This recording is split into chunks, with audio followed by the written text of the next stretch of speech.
नमस्कार, स्वागत है आप सभी का वॉइस ऑफ उत्तराखंड में। कल यानी कि 8 मार्च को महाशिवरात्रि का बहुत बड़ा त्यौहार है, जिसके लिए केशर महादेव मंदिर में रात 8 बजे से यानी कि 7 तारीख को 8-9 बजे के अराउंड लाइन लगनी शुरू हो जाती है और ये लाइन पूरे दिन चलती हुई।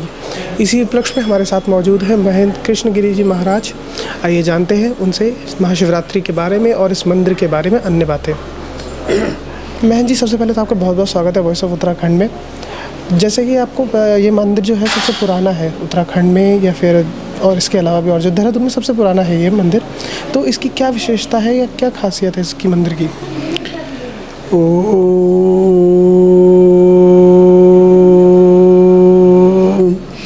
वंदे देवोमापतिं सरगुरुं वंदे जगत्कारणं वंदे पन्नगभूषणं मृगधरं वंदे पशूनां पतिं वंदे सूर्यशशांक वंदे नयनं वंदे मुकुंदं प्रियं वंदे भक्तजनाश्रयं वरदं वंदे शिवं शंकरं। फाल्गुन मास की महाशिवरात्रि पर्व पर वॉइस उत्तराखंड के चैनल के माध्यम से समस्त उत्तराखंडवासी एवं समस्त देशवासियों की महाशिवरात्रि पर्व की बहुत बहुत बधाई, शुभकामनाएं। आदि अनादि पौराणिक स्वयंभू श्री भगवान टपकेश्वर जो 6000 वर्ष पूर्व से मंदिर स्थापित हैं, ये देव रहित मंदिर हैं, ये मनुष्य से निर्मित नहीं है। अलग अलग कल्प में भगवान का नाम रहा है। पहले जब देवता लोग हैं तब करते रहते थे, देवेश्वर नाम था।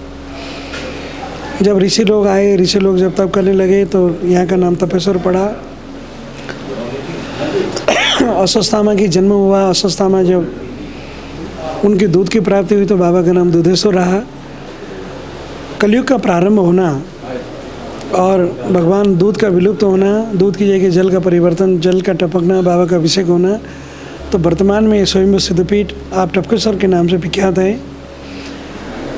यहाँ अनेक ऋषियों का वर्णन आता है कि गुरु द्रोण ने यहाँ तप किया, उनको भगवान शंकर ने प्रसन्न होकर के पाशुपाश नाम का अस्त्र दिया, ऋषि मुनियों को कायाकल्प किया।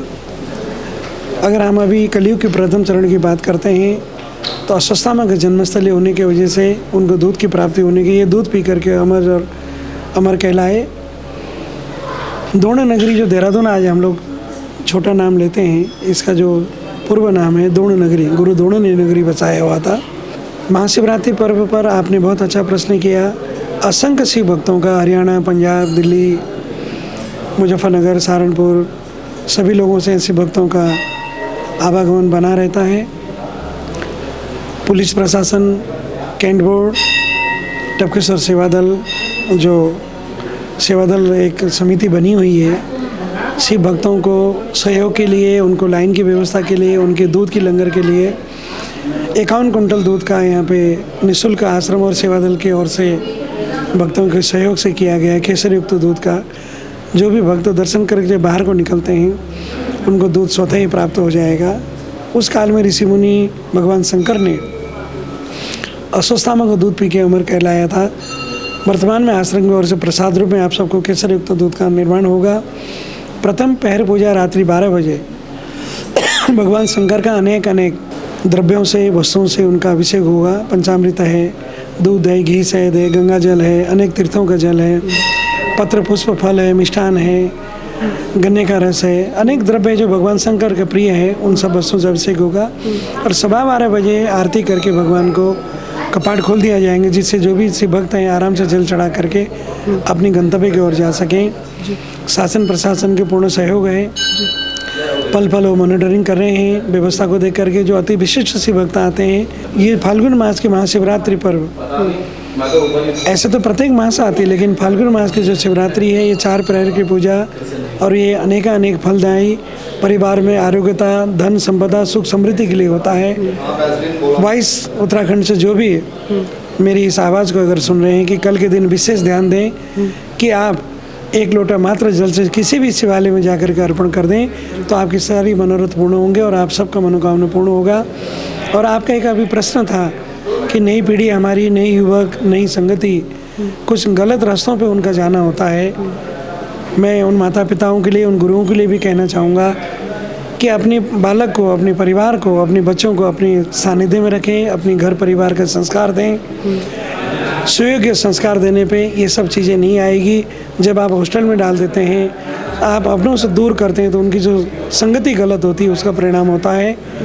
मैं उन युवाओं के लिए भी एक आह्वान करना चाहूँगा कि आप सत्मार्ग में रहें, सत्कर्म करें, सद्विचार रखें, सद्भावना रखें। और उन माता पिताओं के लिए मेरा आग्रह है कि जब बालक बालिकाएं घर में बाल्यावस्था में रहती हैं, उनको आश्रम ले जाया करें, गुरु घर ले जाया करें, देवालय ले जाया करें। और महाशिवरात्रि पर्व की कथाएं अलौकिक हैं। मेरा एक ही निचोड़ एक ही है कि मात्र व्रत रख करके शुद्ध आचरण के साथ भगवान शंकर को आप चढ़ाने के लिए बहुत कुछ चढ़ा सकते हैं। आप मन में शंका न रखें, मात्र अगर एक लोटा जल भी आप चढ़ा देते हैं, प्रभु उसको स्वीकार करते हैं और आपको अपनी कल्याणकारी बना देते हैं। और महाशिवरात्रि पर्व की आपके परिवार के, वैष्णव परिवार को और समस्त द्रोणवासियों को बहुत बहुत शुभाशीष, मंगल कामनाएं। जी पंडित जी, क्या क्या तैयारियां रहती हैं उसको लेके, क्या प्रसाद होते हैं, क्या बता पाएंगे? देखिए, सबसे पहले मैंने आपको बताया कि जब यहाँ जो भी शिव भक्त आता है, फूल और प्रसाद का हमारी व्यवस्था पूर्ण रहती है, बगैर प्रसाद कोई भी नहीं जाए। उसके बाद दूध की लंगर की व्यवस्था रहती है, निरंतर दूध का लंगर चलता रहता है। और जो शिव भक्त आते हैं, सेवा दल, टपकेश्वर सेवा दल परिवार, उन सब को आने की व्यवस्था, रास्ते में सुभंग बनाने के लिए आप सब बाहर देख रहे होंगे, व्यवस्था बना दिया गया है। प्रशासन और सेवा दल परिवार के सहयोग से निपुण व्यवस्था रहती है। ऊपर आपने अभी मेला देखा होगा। शिव भक्तों को जब उमंग भी जीवन में चाहिए, तरंग भी चाहिए, उत्साह भी चाहिए, तो आप दर्शन करके जब जाएंगे तो ऊपर मेला लगा हुआ है। अनेक झूलाएँ हैं, खाने पीने का स्टॉल हैं, घर की ज़रूरत के सामग्री के स्टॉल हैं, व्रत का सामान है, चौलाई के लड्डू हैं। चौलाई के लड्डू के साथ साथ तमाम व्रत के सामग्री ऊपर वितरित हो रहे हैं। आश्रम की ओर से संपूर्ण व्यवस्था कर ली गई है और समस्त भक्तों की सुविधा और व्यवस्था के लिए सब तैयारियाँ पूर्ण रूप से हो चुकी हैं। पंडित जी, एक चीज़ होती है जो काफ़ी लोग ध्यान नहीं देते हैं, लेकिन बहुत छोटी चीज़ होती है, लेकिन उस पर लोगों का ध्यान नहीं जाता, जो है कि शिव जी को जल चढ़ाने का सही तरीका। क्योंकि कई चीज़ें होती हैं कि कहा जाता है पहले मेरे ख्याल से कार्तिकेय को जल चढ़ाया जाता है, फिर गणेश जी को चढ़ाया जाता है, फिर माता पार्वती को, फिर शिव जी को चढ़ाया जाता है। तो ये छोटी छोटी चीज़ें होती हैं जो बहुत लोग ध्यान में नहीं देते हैं। बहुत अच्छा जानकारी का प्रश्न आपका था। मैंने अभी इससे पहले वक्तव्य में आपका दिया था, जब हम अपने बालक बालिकाओं के स्वयं माता पिता अगर जानकारी होंगे तो बच्चों को सिखा पाएंगे।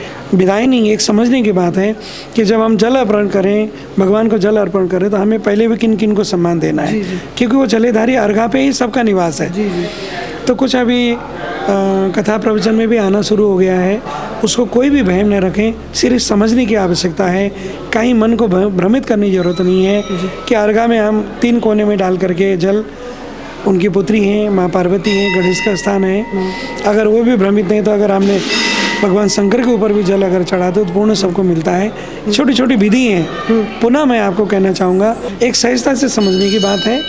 आप सब, मैंने कहा ना, मात्र 1 लोटा जल भगवान शंकर को, द्रव्य बहुत है, सामग्री बहुत है, परंतु 1 लोटा जल मात्र भगवान शंकर को अर्पण करते हैं, हमारी सारी मनोरथ पूर्ण होती है। उस ऑर्डरदानी भगवान स्वयं टपकेश्वर की कृपा हम सब के ऊपर सदैव बना रहता है। ओम ओम। ये थे हमारे साथ टपकेश्वर महादेव मंदिर के महंत श्री कृष्णगिरी महाराज। उत्तराखंड की हर छोटी बड़ी खबर जुड़ने के लिए हमारे चैनल को लाइक करें, शेयर करें, सब्सक्राइब करें।